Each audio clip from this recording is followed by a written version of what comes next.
Сәлеметсіздер ме, 8 сынып оқушылары? Біз бүгінгі видеода Қазақстан тарихынан 3-ші тоқсанға арналған тақырып жұмысын орындайтын боламыз. Бірінші тапсырма, тест тапсырмалары. Бесеудің хаты кімге жолданды? Голошокинге. Б нұсқасы. Келесі екіншісі 1931-1930 жылдары республиканың 6,2 миллион тұрғынның қаншасы аштықтан қырылды? Б. 2,1 миллион. 1930-1930 жылдары аштықтан түрлі індеттерден халықтың қанша пайызы қырылды? Д нұсқасы 40%. 1929-1930 жылдары аралығында Қазақстан жөніндегі біріккен мемлекеттік саяси басқарма уәкілетті органның үштігі қанша адамға ату жазасын шығарды? Б нұсқасы 3386 адамға. 1930-1931 жылдары республикадан тыс жерлерге қанша адам жер аударылды? Д нұсқасы 6800 адам.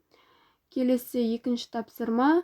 Әміршіл әкімшіл жүйе саясатының нәтижесінде орын алған өзгерістерді берілген салалар бойынша талдаңыз. А. Саяси өзгерістер. Қазақ халқының тілі мен тарихын жою. Саяси тәуелсіздігінен, шынайы егемендігінен айыру. Қазақстанда кіші қазан жоспарын жүзеге асыру. Б. Әлеуметтік өзгерістер. Қазақ халқын отырықшылыққа көшіру мен ауыл шаруашылығын ұжымдастыру. С. Экономикалық өзгерістер. Қазақстан елдің шикізат базасы ретінде болуы. Д. Ұлтаралық қатынастардағы өзгерістер. Ассимиляция саясатын жүзеге асыру есебінен республикалық ұлттық әлеуетін жақсарту. Е. Мәдени өзгерістер. Қазақ зиялылары қуғынға ұшыратылып, мәдениеттің дамуына кері әсерін тигізді. Қорытынды. Ең көп өзгеріске ұшыраған сала қайсысы? Неліктен?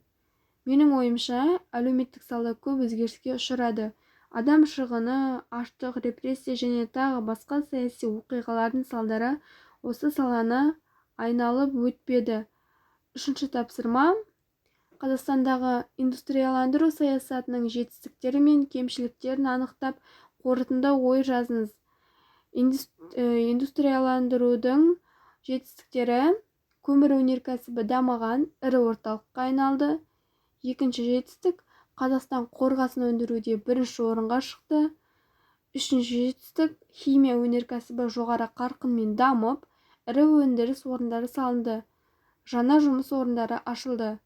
Индустрияландырудың кемшіліктері: бірінші кемшілігі: ауылдағы өндіріс күштері күйреді. Қазақстан шикізат көзіне айналды. Пайдалы қазбалардан өндірудегі қиындық. Әкімшіл әміршіл басқару жүйесі.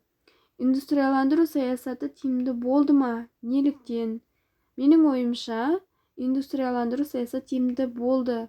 Елімізде жаңа жұмыс орындары ашылып, өнеркәсіп қарқынды дамыды. Пайдалы қазбалар игеріле бастады. Келесі төртінші тапсырма. Ахмет Байтұрсыновтың қазақ тіл білімінің негізін салушы, қоғам қайраткері ретіндегі қызметіне дәлелдер келтіріңіз.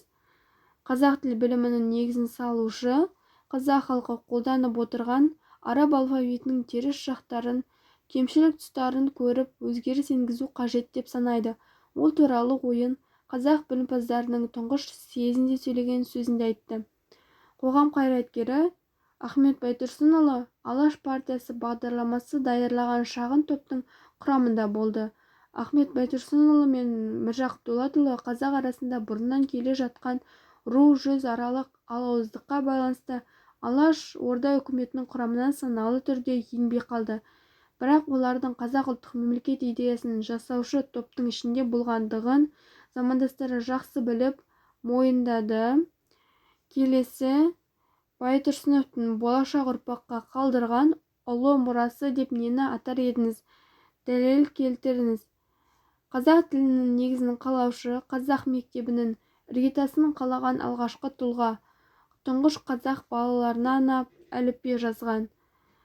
Осымен тақырып жұмысы аяқталды. Каналға тіркеліп, видеоға лайк басып, видеоны достарыңызбен бөлісіңіздер.